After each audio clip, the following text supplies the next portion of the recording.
Who were the two famous and well-respected filmmakers who refused a deal for the U.S. distribution of the 1988 anime film, Akira? There's a famous shot in Akira that's been referenced in dozens of movies and TV shows. Do you remember what it was? How many notebook pages did the director fill with ideas and character designs for the film? These and more questions will be answered on Back Look Cinema, the podcast. Look at what they abandoned in their panic. They were afraid. They were too scared, so they hid it away from the public. They forgot all shame and honor, cast off the civilization and science we had created, and shut the lid of the Pandora's box they themselves had opened. Hi, my name is Zoe. It's spelled Z-O or Z to the O for those of you outside of the US. Welcome back, friends. This is the 211th episode of Back Look Cinema, the podcast, where we take a look back at the movies of yesteryear, especially the movies of the latter half of the last millennium. If you like what you're about to hear, then please tell your family, tell your friends about Back Look Cinema. But whatever you do, and whomever you tell, stay away from the motorcycle gangs. All right, last week I talked about Ghost in the Shell, and it seemed like it had been advertised all over the comics and the magazines that I read, and I think the same can be said for the film that we're about to talk about today. Akira was absolutely everywhere. The posters with Canada holding a giant rifle, or Canada sliding on his awesome red, futuristic-looking motorcycle. This particular motorcycle slide has been referenced at least a dozen times in movies or TV. Most recently in Jordan Peele's Nope. A lot of imagery is undeniably iconic. Besides Canada's bike, there's Canada's red leather jacket with the Peele graphic on the back. There's Tetsuo and his red cape, the weird little telekinetic children, and the streets of New Tokyo, among others. It's been so long since I watched Akira that I don't really remember anything about it. I only remember that I enjoyed it in spite of being a little confused by it. Akira, after all, is a person's name, so one would expect that one of the main characters would be that person. It is, after all, a fairly common name for boys and less common for girls. Depending on the kanji being used, it may translate as bright, light, shining, clear, bright good, or similar meanings. The movie is also very complex. There's a lot of moving parts and elements: gang violence, political intrigue, science gone wrong, apocalyptic zealots, guerrilla warfare, Hutcherson's Guilford progeria syndrome, Napoleon complex, psychic powers, kaiju, and the primordial power from the beginning of the universe. I also want to address real quick the pronunciation of the name Akira or Akira. I think for most of my life I've been saying it Akira. But when I watched the film, it's been a long time, like I said, since I watched the film. And when they started saying that name, I didn't recognize it at first because they were pronouncing it as Akira. And I realized that that's probably the more accurate Japanese pronunciation of the name. So I'll probably be waffling back and forth as I talk about this film. I might call it Akira. I might call it Akira, but best believe, trust and believe that I am talking about the same thing. But the funny thing is that there's not much of Akira in the movie. Like that character doesn't really make an appearance until the very end. So I'll probably be talking mostly about the main characters, and that would be including Canada and Tetsuo. So let's go over and talk about Akira or Akira from 1988 in the opening credits. Tetsuo is the runt of his motorcycle gang. Though he's pulling his weight with the shenanigans that they pull, he always feels like he can never do enough to gain their respect. An impossible vehicular crash on the streets of New Tokyo while fighting with a rival gang changes his life forever. Whisked away by the military and detained in a mysterious institute, Tetsuo starts to develop uncanny powers. He suddenly finds that he has the power to prove himself to everyone that belittled him. He would show them what true power looks like. Indeed, he will show them all. This movie was released December 25th, 1989 in the US, and it was released July 16th, 1988 in Japan. It was produced by Akira Committee Company Limited, Akira Studio, and TMS Entertainment. I was unable to find real reliable box office numbers. I was not able to find relevant or accurate or reliable budget information. It seemed like the information about the budget and the box office varied wildly. And I tried my best to piece it together from different sources. And I still can't promise you that this information is accurate. And to be honest, budget information is just more of a guess or suggestion. It's sometimes the budget is, for most films, are confirmed, and sometimes they're not. It's like a best educated guess about what any given film was budgeted at. But the numbers given for the budget for most films are generally accepted as being true. But in this case, I am not sure what the truth is. So from one source, I think from the usual source, that being IMDb, the claim is that the budget was 1,100,000,000 yen. And if you translate that to the US dollars, that's about $7 million. And if you adjust that for inflation, like if they released it today, that would be $19 million. But what I have learned is that this is probably the production and marketing budget, like squished together. On most films, they just give you the production budget and they leave it to the imagination of who's ever talking about movie finances to figure out what the marketing budget might have been. And as a rule of thumb, what we generally do is we just say that the marketing budget is probably the same as the production budget. So if a movie was $30 million, then the marketing budget was probably $30 million.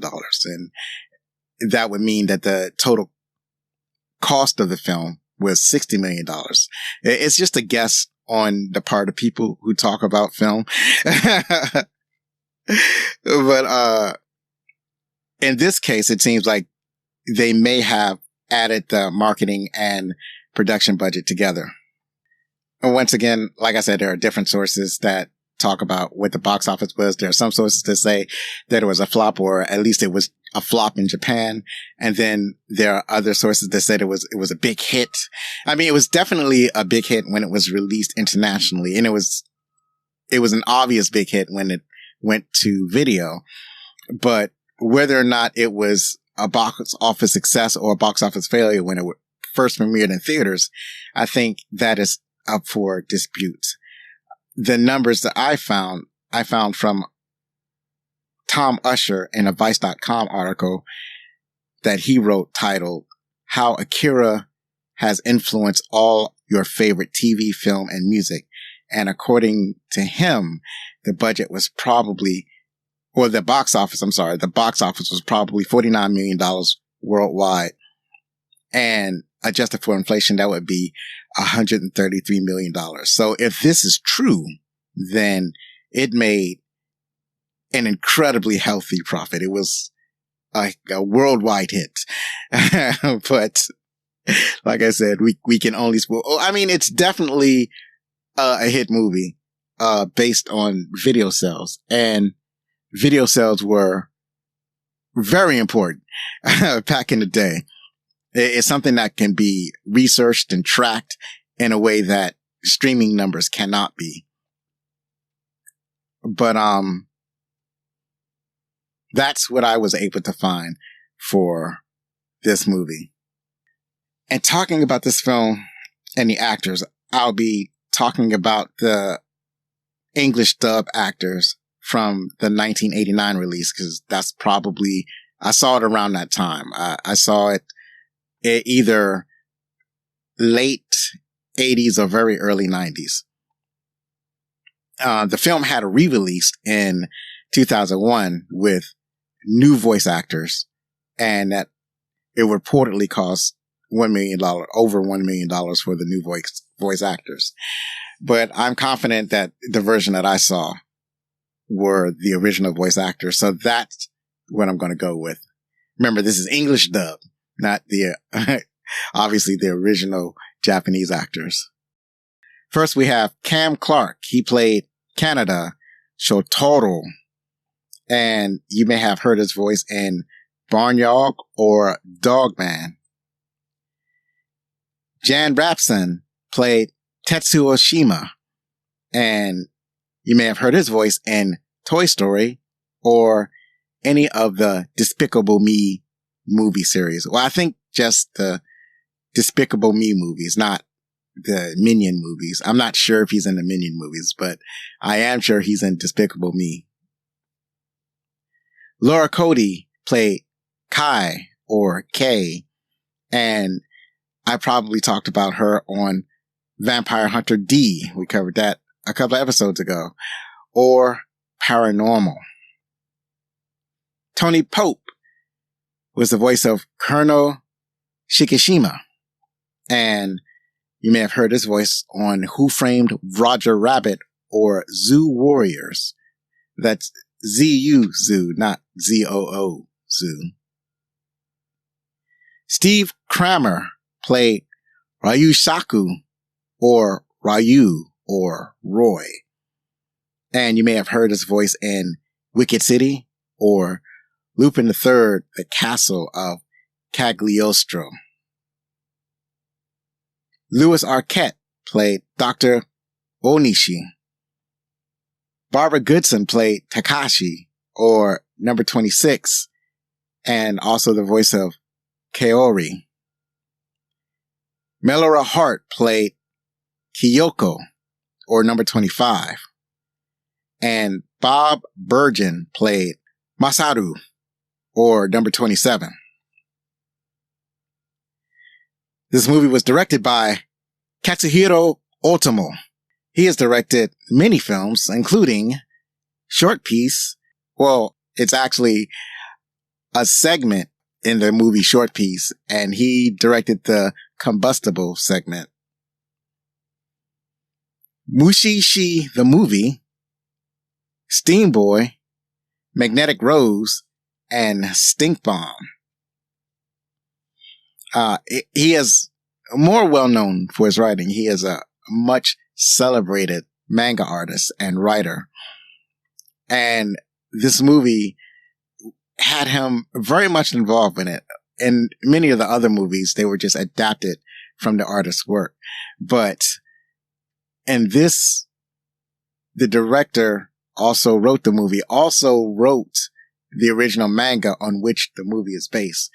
So it's written by Katsuhiro Otomo and Izo Hashimoto. And as I just mentioned, Otomo's the creator of the manga series and the screenwriter of the film. And he also wrote Memories, Cannon Fodder, Ryujin Z, and World Apartment Horror. These are all movies that he wrote. And Hashimoto wrote Shamo, The West Taco Cheerleaders, Evil Dead Trap 2. This has nothing to do with the Evil Dead movie series in America. Fuja and Shamo. The music was composed by Shoji Yamashiro. He composed music for the I Am God short. Akira is his only movie credit.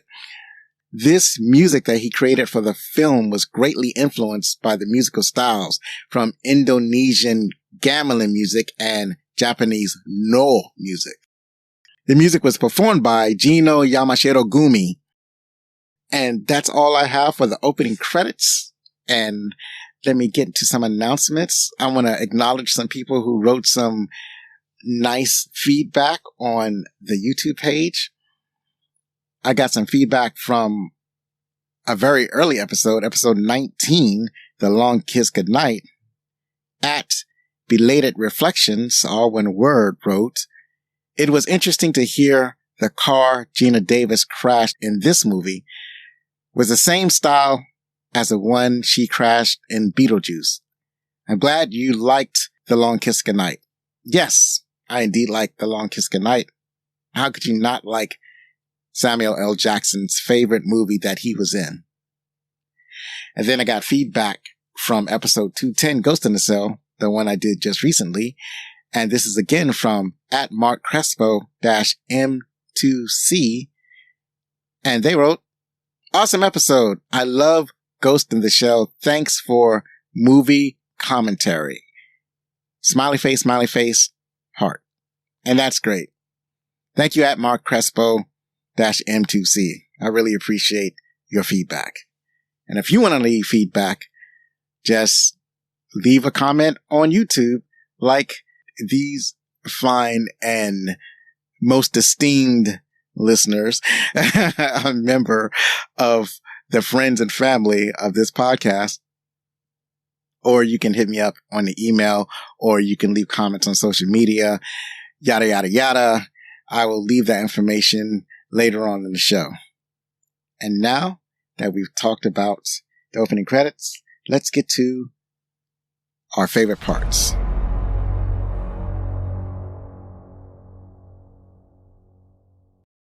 So there are many various themes that this movie touches on, because this movie is actually really complex. It's like both simple and complex. Like the simple part of the story is that there's a kid being picked on, or he perceives himself being picked on, and he's getting his revenge. But the complex part is like all the moving parts that go along in this story. There's like all the stuff that I mentioned in the beginning of the episode. There's a strong theme of nuclear destruction and war and weapon proliferation. So in this version of Japan, instead of yielding to peace and basically becoming being a nation that's dedicated to peace after the loss of World War II, like they don't have a standing army. Instead, they have a defense force.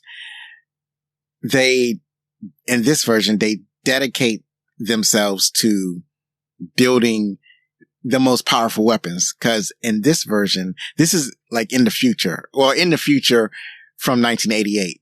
The movie like begins with a nuclear weapon decimating Tokyo in 1988. And this was World War III. And then many years later, in 2019, the quote unquote future, you see that the Japanese people don't want to be victims of a nuclear attack anymore. So they want to develop their own weapons. They want to develop powerful weapons that they can use to defend themselves against the powerful weapons that other nations might use against them. Just like nuclear weapons, the weapons that they're developing are extraordinarily dangerous, and weapons that they can barely control. And it's saying something about the drive to develop dangerous weapons, and a sense that it should be done with caution, because people tend to lose control of these dangerous weapons that are being developed for war. They also have themes of youth alienation and destructive youth culture. There's a lot of that going on. That's being mixed in. There's also, to go along with the weapon proliferation, it's like science run amok. And then there's political intrigue. There are a lot of things that are mixed in. But I think the main themes are probably a cautionary tale for war proliferation and, as I said, the youth alienation and destructive youth culture. So as I mentioned, this takes place after World War III. It's 2019, and you got a new Tokyo. They actually built Tokyo around the crater where the nuclear bomb went off. And so that is how much they affected by it. Like, this is a gigantic crater. They didn't try to pave over it or fill it in. It's like they left the crater there as a reminder or a monument to the devastation that they suffered. But they built a vibrant living city around that destruction. Tokyo is rebuilt and thriving in the wake of this disaster that they had suffered in the past. So I guess you could also say that there's a theme of resiliency there. It's Tokyo's resilient, Kanata's resilient. There's certain people around, Tetsuo that are resilient and are trying to reach him. Kanata and Tetsuo are their best friends in a biker gang, and they're basically just go out and cause chaos. I mean, they do fight this other biker gang. It's a clown themed biker gang, but mainly for the most part, they're not just fighting this gang. They're also being a public nuisance. So they're not satisfied with just fighting. So it's kind of hard to sympathize with them or look at them as a good guy, because they're causing problems for everybody else. Just people going around there, they're bumping into people with their bicycles and knocking stuff down, causing all types of, minor destruction. I guess doing what the youth do, the youth culture, as it were. Also among these kids, there are protesters, violent protesters, and violence like explosions. They're setting explosions. The police are more militant in these times because there's so much violence going on in New Tokyo. I really like the animation style and the action going on with this movie. It's so fluid. It's eye-opening. It's endearing. It's awesome. It's beautiful. It's great animation. And I love the fluidity of it. A type of fluidity in animation that you don't normally see in Western animation. But then at the same time, most of the animation that we get over here are like Hanna-Barbera or Filmation. And they're not as smooth. They're not as fluid. And that's the animation that we're used to. But then you look at something like Akira, then it feels like you're seeing something completely different. Also, when you meet Kanata and Tetsuo, you get a real sense for their characters, and I love their interplay. And Kanata, like I said, he's more of an anti-hero than a hero. It's like the movie is pointing to him as the guy that you should cheer for, but he's also kind of a nuisance, right? He's also participating in the gang violence against civilians, not even rival gangs, but against regular people. He's also kind of a hot shot and a hothead, and just kind of a nuisance for like most of the film. Like most of the film, he's pestering this girl. He sees a girl he likes. He's trying to ask her out on a date, and he spends most of the movie trying to ask her out, and he's kind of a nuisance in that way. And his claim to fame, not only is as the leader of the motorcycle gang, but he stole the best bike, because the bikes they have aren't bikes that they bought. They're bikes that are stolen. And like when Tetsuo was talking about, oh man, that's a really nice bike. And Canada says, well, if you want a bike like this, you got to steal your own.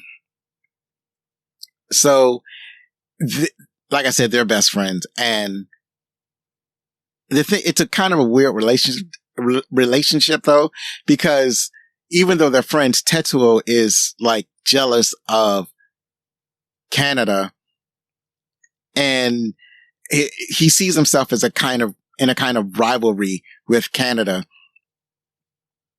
He's not necessarily short, but he carries himself like a short person. He has a severe case of Napoleon complex. He thinks that everyone is belittling him and bullying him. And he kind of lashes out, even when people are trying to help him, even when Canada is trying to help him, he kind of lashes out. And that's also kind of annoying behavior. But it's immature because as a child, I guess you kind of expect a child to be immature. But, that's one of the things that's going on with this relationship. I'm not even sure if Canada realized the depth of how much Tetsuo envies him. It's like intense with Tetsuo. So they're going about, and I like the development of the relationship. So as they're going about, their gang violence, they come across the rival gang. They're fighting on cycles and whatnot. It is during this gang fight that Canada does his famous motorcycle slide, where he's sliding sideways away from the camera at the end of this particular skirmish. So that's a beautiful shot. We all love it because it's a futuristic looking bicycle or motorcycle. I'm sorry. And it looks unlikely. Like it seems improbable that somebody could build such a bicycle. But I looked on YouTube and I saw that there are at least a couple of people who have built real versions, like real life versions of Canada's motorcycle. Not that they're for sale. Like these are just, experimental models, and they look amazing. So if you wanted to see these, you just go to YouTube and look up live action Canada bike Akira, something like that. And you'll see what I'm talking about. There's one in particular where the wheels light up. The dashboard on the motorcycle in the live action version looks almost exactly like in the anime. Also and I don't know if it's this particular skirmish or in one of these skirmishes, but Tetsuo is going about doing his thing. He's not really getting the best of the rival gang members. And he's going down a stretch of road. And suddenly this weird looking kid appears and he slams into this kid. It causes a massive explosion. And Tetsuo he gets injured, but he doesn't get killed. I think his bike is totaled. The kid is not injured at all. And it seems like he had put a shield around himself, which protected him from when Tetsuo ran into him. And soon after this explosion, the military shows up to collect the kid and Tetsuo. And I neglected to mention that early in the film, intermixed with all of the gang violence, there's a man that's trying to, I don't know if he's trying to kidnap this weird little kid or whisk the kid away. And I say he's a weird little kid because he's like, I don't know, maybe 11 years old or 8 years old, somewhere around there. But he looks like he's an old man, like he's got wrinkles on his face. And this reminds me of when I used to watch certain TV shows. They would talk about children with this rare disease where they would age prematurely and rapidly in the face. There's an ultra rare disease. It's called Hutchinson-Gilford progeria syndrome. And that's what this kid reminded me of, is a little kid with an old looking face. And his skin was a little bit green. And So this man is running with this kid. He's being chased by the police and the military, but they eventually catch up to the man and kill the man in an effort to get this kid back. And the kid does this thing where the kid is able to get away. I think the kid actually disappears. He's able to get away from the scene. And when he disappears, he reappears in front of Tetsuo. And that's when Tetsuo slams into him. And that's when the military shows up and they collect Tetsuo and his kid. I'm surprised I'm able to put this stuff together because, as I've said, it's a complex film. There are a lot of moving parts. But I think I like the complexity of this film. It's not so complex that a regular person can't keep up with it, but you do have to pay attention. It's one of those films. And so I really enjoyed that aspect of it. It's great because it's showing that animation can be, a way to tell complex and interesting stories. There's a scene where, Canada and his motorcycle gang, they get basically apprehended by the truant officers and sent back to school. And the schools are not gentle with their kids. These kids do not have the benefit of gentle parenting from the schools because they get slapped around hard. I think they even get slapped around by the police first because they were captured, and then they were released into the custody of the school, and the school also slaps them around a little bit. So, yeah, they get a lot. They get a lot. There's a lot that goes on. It's also around this time when Canada meets this girl, and I'm not sure what her name is. I think the girl's name is, hold on a second. I think this is Kai or Kay. So he meets Kay, and she's not trying to be, like, she's not into him at all, but he's really into her. Like, he saw her across the crowded room when the kids were rounded up by the police. They were rounding up protesters and anybody that was near the protest and the motorcycle gang. And they're rounding everybody up, and Canada sees Kay at the police station again. So when the police are ready to release Canada, he grabs Kay and says, she's part of our gang. We can't leave without her. She's part of our gang. So when they release the motorcycle gang, they release Kay with them, even though Kay is not part of the gang. She doesn't know Canada. And she's actually one of the protesters, one of the rioters. I think she's more than that. She is actually part of, I'm not sure if you would call them terrorist organization or freedom fighters. I'm not exactly sure what label to give them.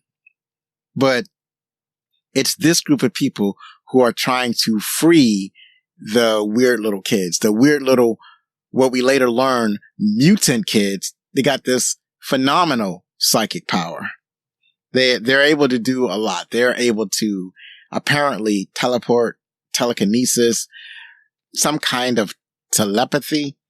It seems like they have the potential for unlimited psychic power. Obviously, the freedom fighters, at least in this first attempt, they failed to get this, at least one of the little kids. There are three of them, and they failed to get one of them. He gets returned to the government. And not all of them want to leave. Like, I guess the kid was trying to escape or was convinced that he should escape. But then when the older kid shows up, he's telling him, you need to come back to the family. You need to come back. You need to come back to us. You need to come back home. And for them, home is a top secret medical facility where they're being experimented on and monitored.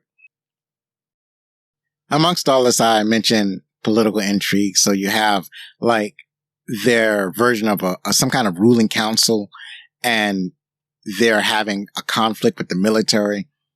they want more control of the military, and the military headed by Colonel Shikishima, they want to be more autonomous.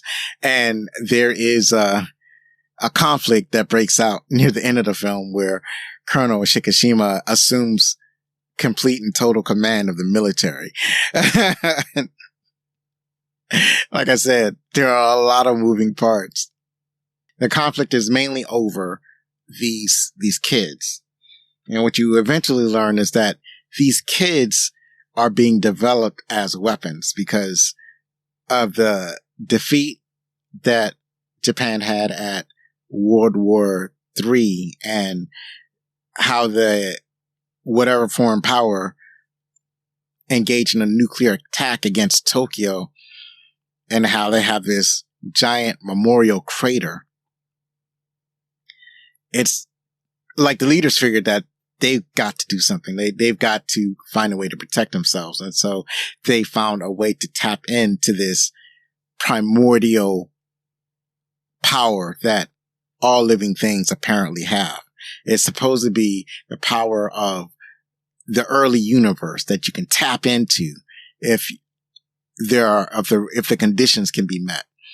So these kids, they're given special medication to encourage these powers. They're being monitored. They're being trained. And when they capture Tetsuo, they bring him to the same facility and they start monitoring him. And then they realize that because he had this engagement with one of their original psychic kids, the one that had been out on the streets, because he crashed into him with his motorcycle, that somehow affected his mind. And now Tetsuo is starting to gain some psychic abilities. They're very faint, but they're there. Along with the physical injuries, Tetsuo also has this like massive headache that he can't get rid of. It's a constant, unwavering headache. You know, he's in obvious pain and he's like taking pills, hoping that the pills would help ease the pain. And he doesn't realize it, but he's starting to develop these psychic powers. But at the same time, the weird little kids that I talked about, they're kind of messing with him. I think they're invading his dreams because he's having these weird dreams. And I think the kids have something to do with these dreams. And he sees these weird, like,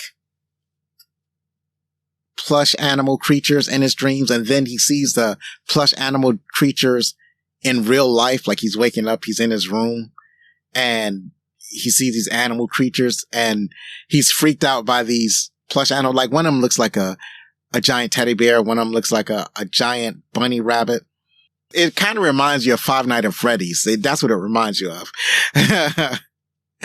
And it freaks him out. And when it does, he releases a wave of psychic attack that blows the creatures away and reveals that it was like basically the little kids were hiding within these creatures. And he's chasing them around the facility. He's like, what are you doing this to me for? What are you teasing me for?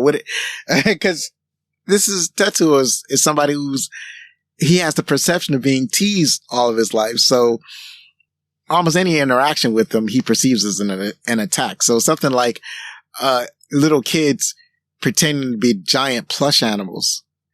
I guess actually that would freak anybody out. Anybody would be disturbed by these scenes. And it's weird because it seems like the little kids are kind of like picking on him and it's causing Tetsuo to become really aggressive. And then at the same time, it's quickening his psychic powers. The people at the facility, the general, the scientists, they're all trying to gain control of the situation. But Tetsuo is just steadily getting more powerful. The violent bursts of power that Tetsuo is using, like the little kids are trying to warn him, don't use your power that way. If you use your power that way, and I'm presuming they mean if you use your power in a destructive way, you're going to lose control of it. And this kind of follows along the theme of like these powerful weapons that these kids are being made into, or powerful nuclear weapons or any weapon that might cause like mass destruction, there's an overriding fear that, you know, you develop these things, you're going to lose control. So this is the same for Tetsuo. It's like when you use your power, you got to use it in a specific way or you're going to lose control of the power. But Tetsuo is feeling power for the first time in his life. He's always felt like the underdog or the underling. He never felt good enough.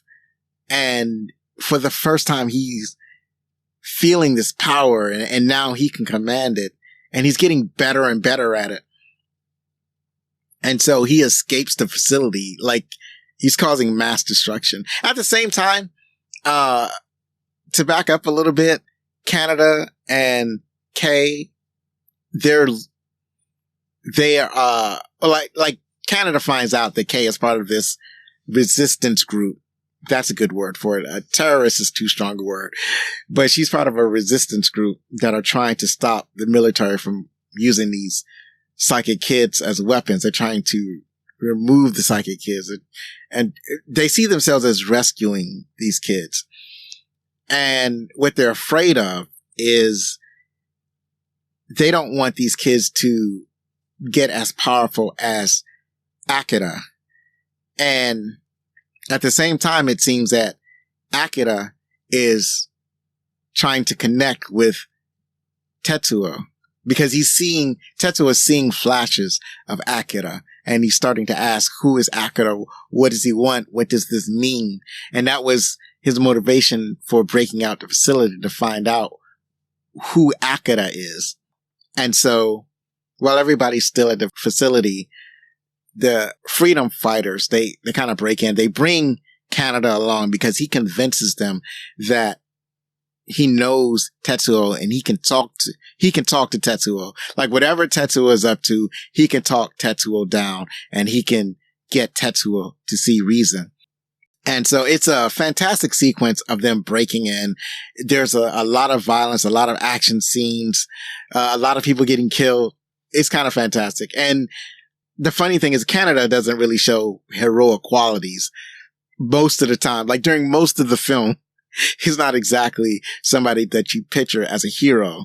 So throughout the whole time and breaking into a facility, he's spending most of the time still trying to mac on Kay. He's trying to, I guess, get Kay to take some interest in him.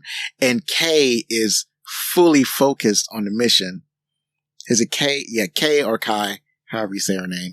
At any rate, when they finally get up and they are able to confront Tetsuo and Canada is trying to get Tetsuo to see reason. You know, Tetsuo now sees himself as greater than Canada for the first time in his life. So he mocks Canada and he basically attacks Canada and everybody there who are trying to contain him. And that's when he escapes from the facility to look for Akira. And he finds out that where Japan is building Olympic Stadium is where they're keeping Akira. So he's using his powers to go through the facility to find Akira. And at the same time, the military, since they know that's where he's going, they send significant force to that area to try to stop Tetsuo from accessing Akira. Like I said, it's a lot of action. They fail because Tetsuo is like just growing in power. It's like they're throwing everything they have at him. The only thing that really seems to hurt him is these laser weapons. They actually have the little kids. The little kids are trying to contain Tetsuo, but he's grown far beyond their power. The military even uses this satellite that's in orbit around space to shoot a giant laser down on Tetsuo. And it doesn't kill him, but it takes his arm off. So he goes all the way up into space in low Earth orbit. And he starts attacking this satellite. And so since he's attacking the satellite and he's disturbing how it works, the satellite is just randomly shooting the city of New Tokyo until finally Tetsuo rips it to pieces and sends it to Earth. And, the general and the army and, the scientists are looking. It was like, what's that? It's like, oh man, that's our satellite. Then Tetsuo comes back down to Earth and he actually makes a new arm by just he's using his psychic powers to use the rubble and machinery around him to graft himself a new arm. He also had this girl from earlier that's trying to talk him down, but he never respected his girlfriend, or never treated her with respect. So, it's hard for her to reach him. And then after lots of explosions and whatnot, Tetsuo finally reaches Akira. But Akira does not appear to be a person. Remember, Akira seemed to be trying to contact him. But when he reaches the chamber that contains Akira, it is a series of bottles or smaller containers. And there are some containers that contain Akira's brain, or the left half of his brain. And another bottle has the right half of Akira's brain. And another bottle has his liver, or they're pieces of what used to be a little kid. They took the little kid and they dissected him into his disparate parts, and they put him in these, basically in these water or solution filled containers, glass containers. And apparently Akira had gotten so powerful and so out of control that they had to basically dissect him, but they wanted to keep him for further study. And this is the thing that apparently the government did. The government wanted to hide this work away, and somehow or another, the general has restarted that work on, developing psychic children into weapons.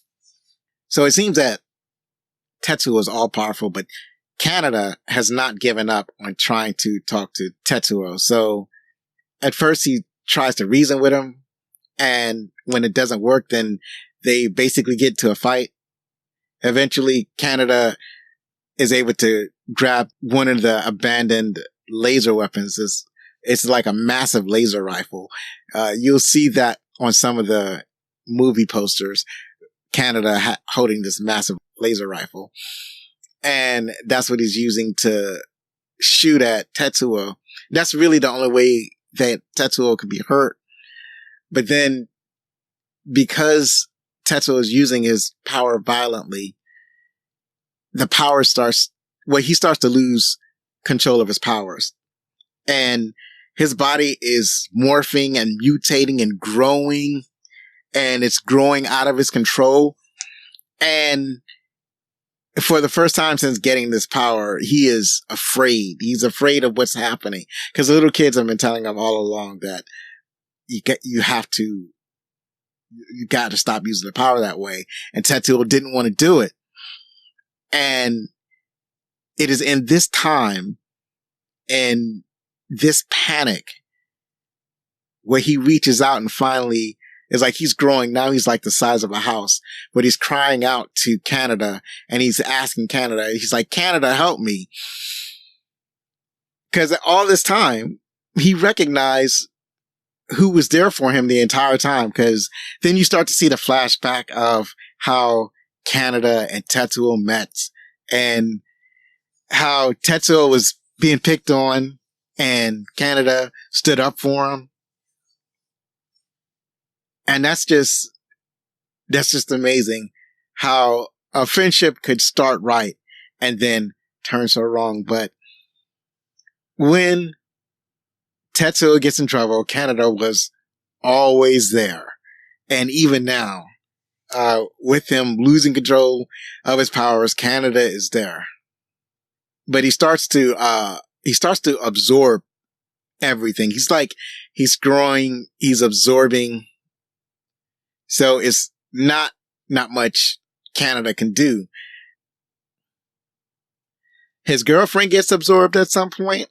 The little kids realize that the only way to stop him is to allow Tetsuo to absorb them, so they go into Tetsuo so that they can be absorbed by him.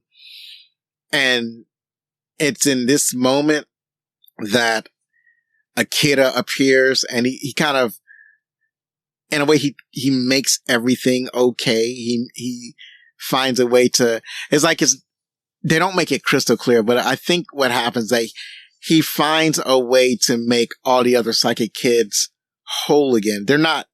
They transmute. They enter into a transhuman phase. They become something different, and they're gone. At least that's what I remember from the ending. Actually, I should back up a little bit. Back up to where Tetsuo is losing control of his power. So him losing control of his power manifests in him growing into this amorphous blob. And he's growing to gigantic proportions, and is at this point where he's screaming for help from Canada. And he's growing, and his body is morphing. It's completely gross. It's gross because it's not just necessarily a human shape. His body is kind of transforming into a blob shape, and it's absorbing like everything near it. Like at one point he absorbs his girlfriend, and because he doesn't have control over his body, he squishes his girlfriend, and then he absorbs her pain and presumably her memories.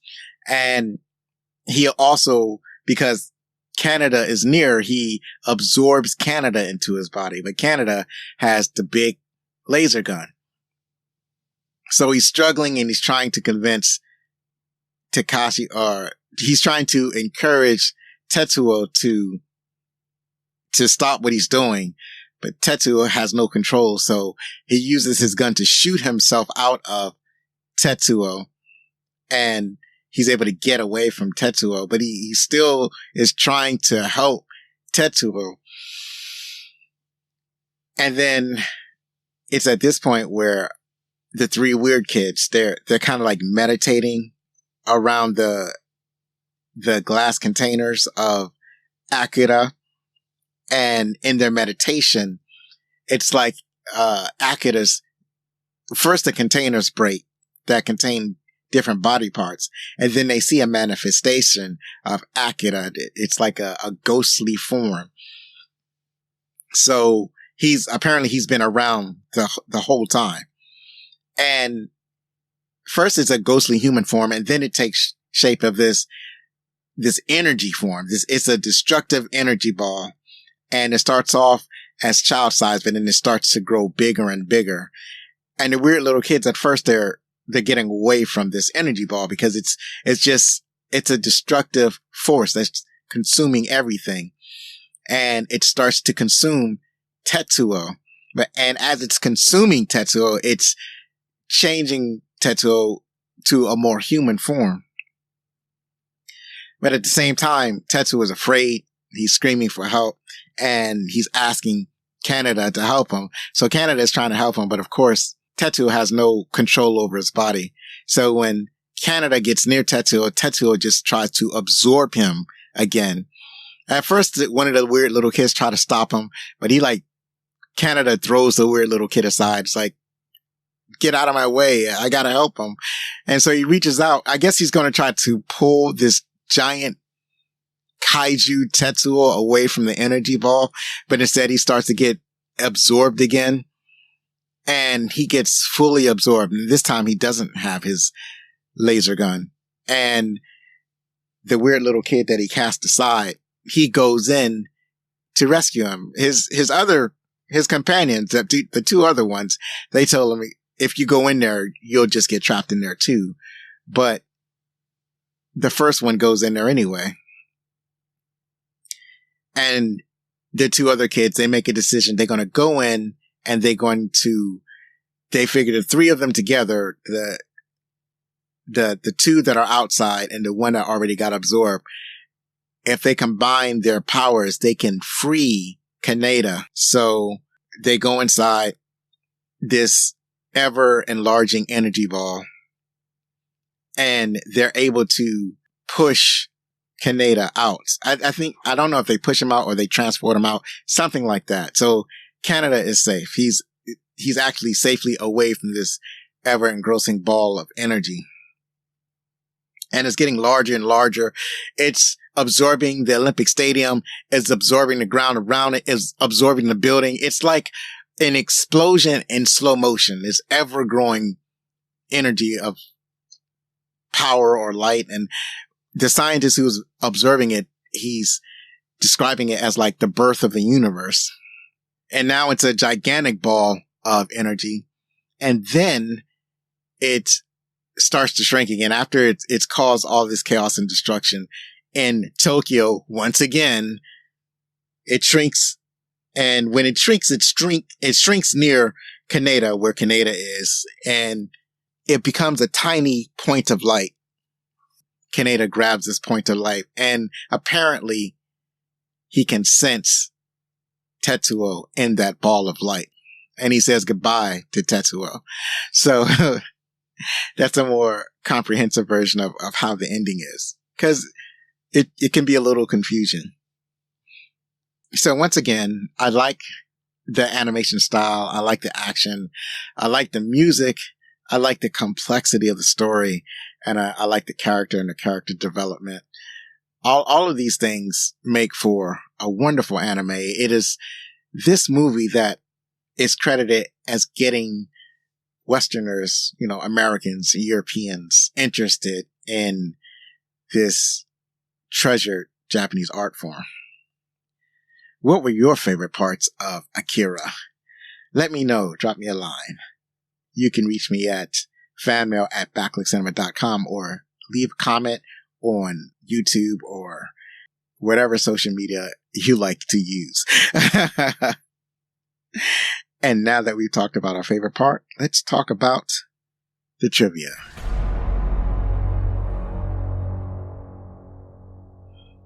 So this is the top 10 trivia, and I got a little bit of it from a Vice article, but most of it is from IMDb. So from Vice.com, and it was from an article called How Akira Has Influenced All of Your Favorite TV, Film, and Music. It's that same article where I got the budget information from. I found this. The film's writer and director, Katsuhiro Otomo, borrowed a lot from what was popular in contemporary and classic Western cinema at the time. Thematically, various aspects of the film are reminiscent of Rebel Without a Cause, David Cronenberg's Videodrome, Ridley Scott's Blade Runner, and Stanley Kubrick's Space Odyssey 2001. He even makes very strong references to Spielberg and Lucas's own E.T. and Star Wars, respectively. So yeah, when you watch Akira, you do see some of that influence, especially in the designs of the vehicles, the tone, that sort of thing. But I haven't seen most of these movies. The only thing I can really compare it to is like Blade Runner. And then I did see 2001, A Space Odyssey, but I don't really see a lot of Akira in, well, what influenced him from that movie.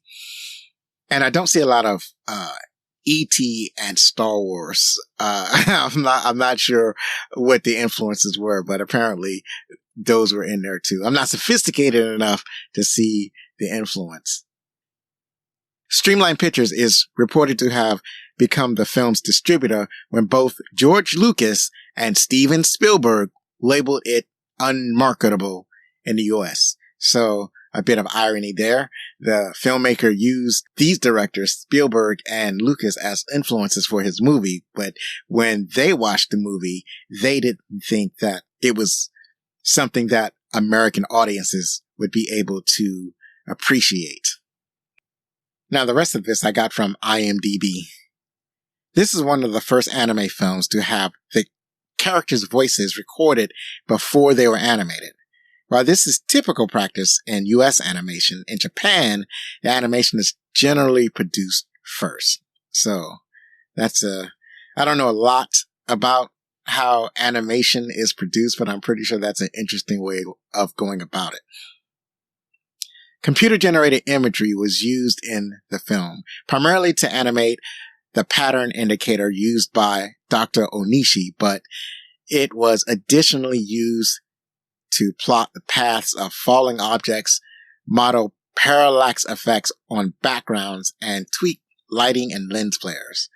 So yeah, it's definitely most notable where he's watching this graphic that's a representation of the psychic kid's powers. I hadn't thought of it, but yeah, that's definitely a bit of computer graphics.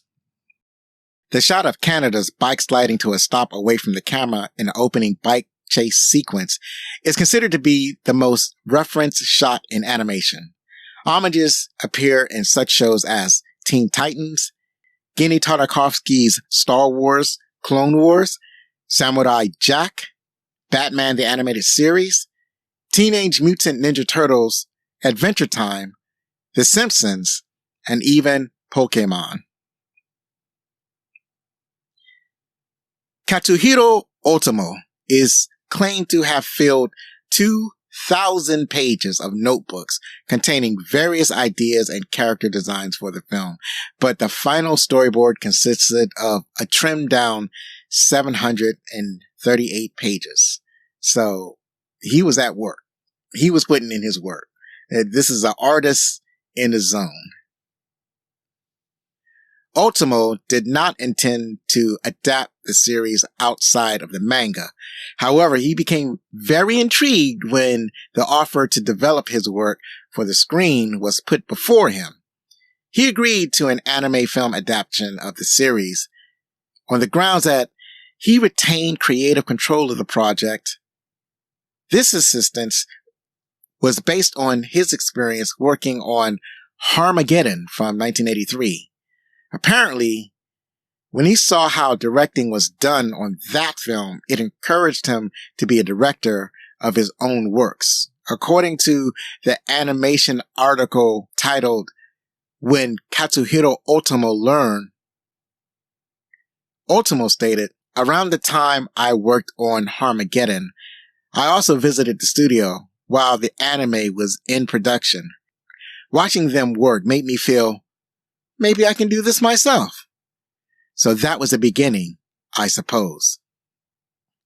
The movie takes place in 2019 and depicts Neo Tokyo creating a new Olympic stadium. Coincidentally, Tokyo was scheduled to host the 2020 Summer Olympic Games before the COVID-19 pandemic delayed them until 2021. So that is a crazy coincidence. Lastly, at 38 minutes into the film, when Colonel Shikishima is listening to Dr. Onishi's assessment concerning Kyoko's most recent dream, a caution note on the doctor's equipment features the following English text beneath it. Do shaite kona tukon adeka ka na kiyanana nai no ikigen ni sai mo. I apologize. I probably pronounced that all wrong. But when you translate it with Japanese characters, the text is actually a passive-aggressive message from the animator, which roughly translates as follows. Why do I even have to draw this part? Give me a break. Jeez. So that's kind of funny. And that's it for the trivia. Now let's see what the critics thought. The critics gave it a 91%. On Rotten Tomatoes, the audience score was 90%. And on IMDb reviews, it's at 8.0 out of 10. So a highly rated film is held in much regards. I thought I was going to have a serious hard time finding like negative reviews for this film, but I did not. Whatever 10% that did not like this film, they definitely showed up in in the quotes. So Joe Lipset from Horror Queers podcast wrote, "It's a classic for a reason. This seminal anime film is filled with incredible visuals, dense themes, and, it turns out, a bunch of content missing from the comics. It's exciting, but occasionally overwhelming." That's interesting. It's interesting that he would say that there's a bunch of content missing from the comics, since generally speaking, when you're making an adaptation, you actually lose a bunch of content from the original source. But I've never read the anime, so I'll take his word for it. David Kerr from Chicago Tribune wrote, "Pounding away, it becomes monotonous." So I don't agree with that. I feel like,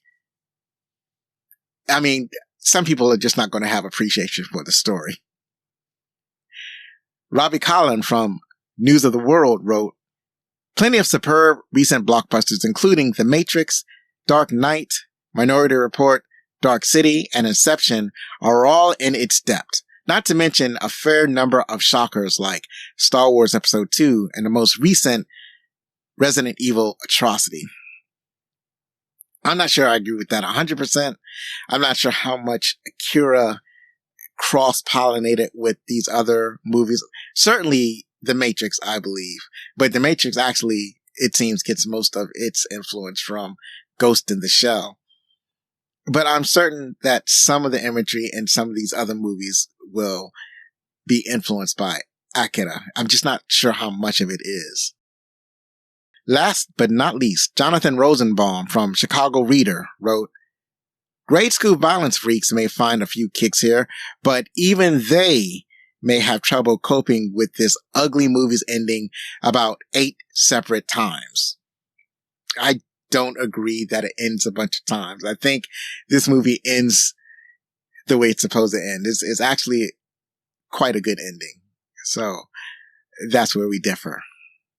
Finally, Akira is, as of this recording, available on Crunchyroll. The digital version was on sale at Amazon for $5. I'm not sure if it still is, but if you're interested, go check it out. That's it for our conversation about some classic anime films that have enriched our lives. I've always wanted to focus on Black cinema in Black History Month, and this year, I'm finally able to do it. I have 4 films in mind that I wanted to focus on. American classics that I enjoyed in the 80s and 90s. We'll start the month of February off with one of the most impactful and forgotten films that I enjoyed when I was a teenager that introduced a portion of Black urban culture to the wider American diaspora. Join me next time when we will reminisce together about Beat Street. Beat Street, the king of the beat. See him rocking that beat from across the street. A beat street is a lesson too, because you can't let the streets beat you. You can follow us on Blue Sky, Threads, TikTok, Instagram, and sometimes Twitter. Please contact us with any questions, comments, or suggestions at fanmail@backlickcinema.com. Please rate and review on your favorite podcast app. And if you're listening on YouTube, please like or subscribe or leave a comment below. I'd love to hear from you. One last time, if you like this show, then please help us grow by spreading the word about Backlick Cinema, the podcast. Believe me, it matters. I've been Zoe Richardson. Be safe, share a movie from yesteryear with your family, hug your loved ones, and if you're going to be anything, be outstanding.